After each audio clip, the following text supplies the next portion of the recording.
Informatika untuk pelajar SMP. 1. Apa dan mengapa perlu belajar informatika? Informatika adalah bidang ilmu mengenai studi, perancangan, dan pembuatan sistem komputasi, serta prinsip-prinsip yang menjadi dasar perancangan tersebut. Komputasi adalah ilmu yang berkaitan dengan pemodelan matematika dan penggunaan komputer untuk menyelesaikan masalah-masalah sains. Istilah informatika sepadan dengan istilah dalam bahasa Inggris informatics, computing, atau computer science. Informatika mencakup pemodelan dari komputasi dan aplikasinya dalam pengembangan sistem komputer. Apa itu komputasi? Menurut KBBI, komputasi adalah 1. Penghitungan dengan menggunakan komputer. 2. Dalam matematika, penghitungan dengan menggunakan bilangan-bilangan atau peubah-peubah yang dilaksanakan berdasarkan urutan langkah yang diberikan. Landasan berpikir untuk belajar informatika dinamakan berpikir komputasional, computational thinking. Berpikir komputasional ini merupakan suatu kerangka dan proses berpikir yang mencakup perangkat keras, perangkat lunak, dan menalar, reasoning, mengenai sistem dan persoalan. Mode berpikir, thinking mode, ini didukung dan dilengkapi dengan pengetahuan teoretis dan praktis, serta teknik untuk menganalisis, memodelkan, dan menyelesaikan persoalan. Siswa yang belajar informatika akan mendalami bagaimana suatu sistem komputasional berfungsi, baik yang mengandung komputer maupun tidak. Setelah melalui perkembangan lebih dari 20 tahun, informatika telah menjadi salah satu disiplin ilmu yang saat ini sudah berdiri sendiri.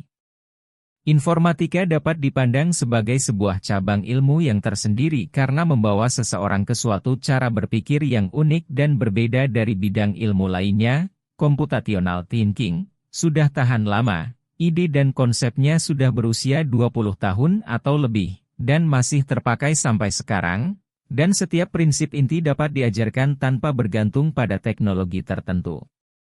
Semula, informatika hanya diajarkan di tingkat perguruan tinggi. Sekarang, di berbagai negara di dunia, termasuk Indonesia, informatika sudah mulai diajarkan di tingkat pendidikan dini, dasar, dan menengah. Saat ini, manusia hidup di era digital yang sering disebut Industri 4.0.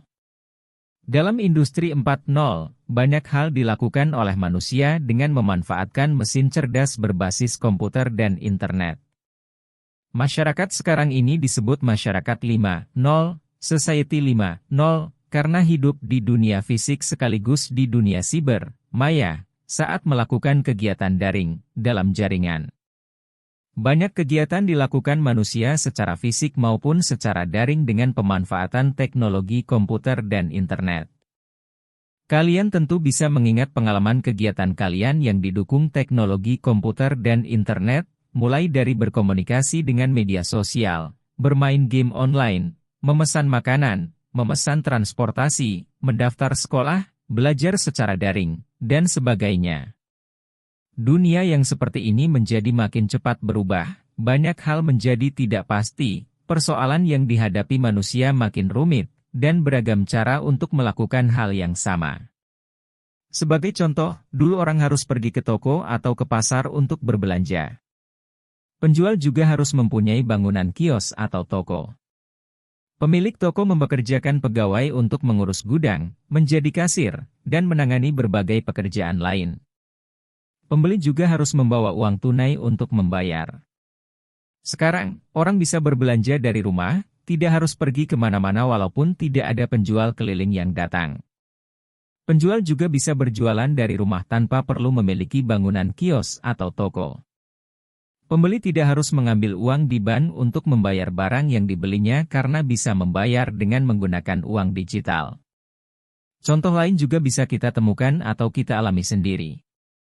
Pembelajaran daring selama masa pandemi adalah salah satunya. Di dunia industri, lebih banyak lagi hal yang kini dilakukan dengan bantuan teknologi komputer. Segala sesuatu diselesaikan secara otomatis karena sudah ada robot-robot yang mampu mengerjakan pekerjaan rutin yang berulang-ulang. Cara orang melakukan kegiatan menjadi berubah karena teknologi komputer dan internet yang dimanfaatkan di berbagai bidang. Nah, Situasi seperti contoh di atas memudahkan orang untuk melakukan kegiatan berbelanja, belajar, dan sebagainya.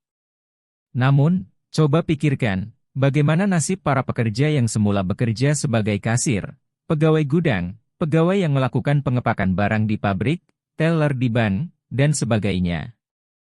Ada banyak orang yang kehilangan pekerjaan karena teknologi mengambil alih hal-hal yang biasa mereka kerjakan. Di masa depan, pasti akan lebih banyak lagi peran teknologi dalam kegiatan manusia. Mungkin juga akan makin banyak jenis pekerjaan yang hilang. Sebaliknya, pencipta teknologi itulah yang makin dibutuhkan. Menghadapi situasi tersebut, sebagai siswa yang sedang belajar di jenjang SMP, bayangkan saat kalian lulus sekolah dan harus bekerja, kemampuan apa yang akan kalian butuhkan? Apakah pekerjaan kalian besok membutuhkan pengetahuan dan kemampuan dalam bidang teknologi, terutama teknologi komputer dan internet? Sangat mungkin seperti itu, bukan? Nah, untuk itulah, kalian akan belajar mata pelajaran informatika. Dalam mata pelajaran ini, kalian akan belajar mengenai teknologi komputer dan sistem yang dibangun menggunakan teknologi komputer tersebut. Kalian akan belajar cara memanfaatkan teknologi komputer, juga teori untuk memahami cara kerja komputer. Dengan demikian, kalian akan bisa menyiapkan diri untuk menghadapi masa depan yang pasti akan lebih maju teknologinya. Melalui mata pelajaran informatika, diharapkan di masa mendatang, kalian tidak hanya bisa mempergunakan teknologi komputer, tetapi juga tahu kapan teknologi tepat dimanfaatkan untuk menyelesaikan pekerjaan, bahkan juga tahu bagaimana membuat aplikasi teknologi untuk mengatasi berbagai persoalan. Dengan demikian, akan makin banyak orang Indonesia yang mampu menciptakan teknologi berbasis komputer yang bermanfaat bagi banyak orang. Menarik, bukan? 2. Apa yang akan dipelajari dalam mata pelajaran informatika? Informatika mencakup aspek teoretis dan praktis, mendorong kalian untuk mengembangkan daya pikir kritis dan kreatif untuk menghasilkan penemuan, invention, terkait komputer dan sistem komputasi. Kalian diharapkan mampu mengaplikasikan prinsip-prinsip ilmiah yang dipelajarinya untuk memahami dunia nyata, kemudian menciptakan perangkat keras dan perangkat lunak yang memudahkan kehidupan. Dengan mengombinasikan prinsip, praktik, dan penemuan, principes, practice, and invention, kalian akan menjadi kreatif dan merasakan manfaatnya. Karena tidak hanya teoretis, penerapan informatika akan memberikan surprise, baik karena akan berefek bahwa produk menghasilkan sesuatu yang dapat diamati dan berfungsi dengan baik secara intelektual, bahkan dapat memunculkan seni keindahan, "Head is so beautiful." Kalian akan mempelajari bidang-bidang pengetahuan informatika, yang dikelompokkan menjadi berpikir komputasional, BK, teknologi informasi dan komunikasi, TIK, sistem komputer, SK, jaringan komputer dan internet, JKI, analisis data, ED, algoritma dan pemrograman, AP, dampak sosial informatika, DSI, dan praktika lintas bidang, PLB. Dalam bahasa Inggris, bidang itu disebut Computational Thinking, CT, Information and Communication Technology, ICT, Computing System, C, Computer Network, NW, Data Analysis, DA, Algorithms of Programming, AP, Social Impact of Informatics, SOC, Computing Practices, CP.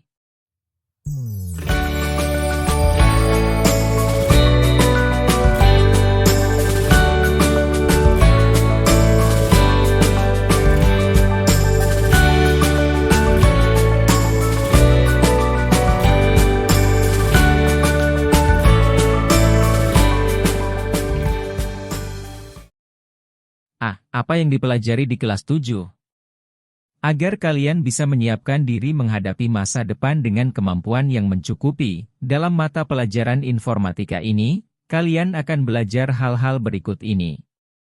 1. Berpikir komputasional. Dalam materi ini, kalian akan belajar menyelesaikan persoalan-persoalan sehari-hari yang dibaliknya mengandung berbagai macam konsep keilmuan seperti informatika, matematika, sains, atau ilmu sosial. 2. Teknologi informasi dan komunikasi. Dalam bagian ini, kalian akan belajar cara membuat karya digital, berkomunikasi via surel, menggunakan Pramban untuk mencari informasi, serta mengelola file dalam folder.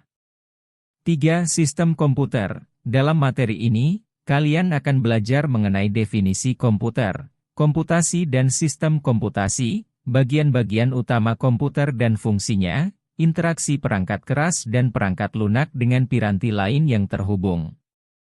4. Analisis data. Dalam bagian ini, kalian akan belajar tentang pengelolaan dan penyajian data bervolume kecil untuk tujuan tertentu. 5. Algoritma dan pemrograman. Dalam materi ini, kalian akan belajar membuat program dengan menggunakan blok visual untuk menghasilkan suatu karya kreatif. 6. Dampak sosial informatika. Dalam materi ini, kalian akan belajar mengenai sejarah perkembangan, peranan, dan dampak positif maupun negatif teknologi informasi dan komunikasi dalam kehidupan sehari-hari.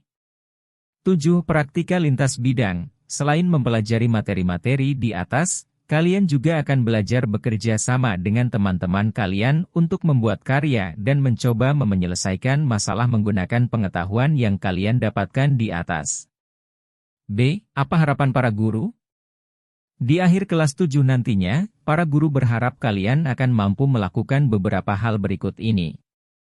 1. Menerapkan berpikir komputasional untuk menyelesaikan persoalan-persoalan sehari-hari. 2. Memahami sejarah perkembangan, peranan, dan dampak teknologi, khususnya teknologi informasi dan komunikasi dalam kehidupan sehari-hari, serta memahami dampak positif maupun negatifnya. 3. Memahami definisi komputer, komputasi dan sistem komputasi, serta menjelaskan bagian-bagian utama sebuah komputer dan fungsinya. 4. Memahami bagaimana perangkat keras berinteraksi dengan perangkat lunak sistem dan piranti lain, juga cara menghubungkan piranti tersebut. 5. Mendefinisikan, mengolah, dan mengelola sekumpulan data bervolume kecil untuk tujuan tertentu, serta menyajikan informasi yang didapat dari data tersebut. 6. Membuat program dengan menggunakan blok visual. 7. Bekerja sama untuk menghasilkan sebuah karya sebagai solusi atas suatu persoalan, dengan menggunakan 6 kemampuan yang sudah disebut di atas. 3. Informatika dan profil pelajar Pancasila. Untuk menyiapkan diri menghadapi masa depan di era digital, kalian juga perlu membangun kebiasaan-kebiasaan baik yang menumbuhkan karakter yang baik pula. Bagi pelajar Indonesia, karakter yang baik ini dirumuskan sebagai profil pelajar Pancasila, yang memiliki ciri-ciri berikut ini. 1. Beriman, bertakwa kepada Tuhan Yang Maha Esa, dan berakhlak mulia. 2. Berkebinekaan global. 3. Mandiri. 4. Bergotong royong. 5. Bernalar kritis. 6. Kreatif. Nah, melalui mata pelajaran informatika, kalian akan belajar juga menumbuhkan karakter-karakter tersebut, sebagai warga dunia nyata dan sebagai warga dunia maya. Saat membahas materi tentang berpikir komputasional, analisis data, pemrograman, dan dampak sosial informatika, kalian akan mengasah kemampuan bernalar kritis dan kreatif. Dalam proses belajar berbagai materi dalam informatika, kalian akan belajar untuk mandiri saat mengerjakan tugas-tugas yang diberikan oleh guru. Kalian juga akan mengembangkan kemampuan bergotong royong, bernalar kritis, dan kreatif saat berdiskusi dan berkreasi menyelesaikan atau membuat proyek bersama teman-teman kalian. Teman-teman kalian mungkin berasal dari berbagai daerah, bahkan mungkin kalian akan bertemu dengan teman-teman dari berbagai negara melalui dunia maya. Saat itulah, kalian akan belajar menumbuhkan toleransi dan saling menghargai antar teman yang beraneka ragam latar belakangnya. Hal itu tentu dilakukan karena kita meyakini bahwa semua makhluk ciptaan Tuhan Yang Maha Esa itu baik dan harus dihormati. Cara berkomunikasi yang baik dengan sesama menunjukkan akhlak yang mulia.